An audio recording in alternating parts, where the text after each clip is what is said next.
السلام علیکم، آپ دیکھ رہے ہیں 39 نیوز۔ نظر ڈالتے ہیں آج کی نیوز پر۔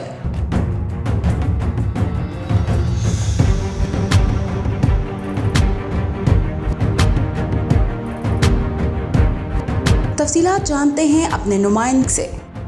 کینیڈا میں حکمران جماعت لبرل پارٹی انتخابات میں ایک بار پھر کامیاب ہو گئی ہے، جس کے بعد اس کی حکومت بنانے کا قوی امکان پیدا ہو گیا ہے۔ لیکن ابھی تک یہ واضح نہیں ہوا ہے کہ لبرلز اکثریتی حکومت بنا سکیں گے یا پھر انہیں اتحادی حکومت بنانا پڑے گی۔ واضح رہے کہ کینیڈا کے پارلیمانی انتخابات میں پاکستانی کمیونٹی کی سیاسی شخصیات بھی انتہائی فعال رہیں۔ عام انتخابات میں Liberals, Conservatives, NDP، Greens party اور پیپلز پارٹی آف کینیڈا کے 20 امیدواروں نے حصہ لیا۔ اس کے علاوہ آج الیکشن کینیڈا نے حتمی نتائج کا اعلان کر دیا ہے اور اس کے مطابق لبرل پارٹی نے 158 سیٹس، کنزرویٹو نے 119 سیٹس، بلاک کیبیکوا نے 34، NDP نے 25 اور گرین پارٹی نے 2 سیٹیں حاصل کیں۔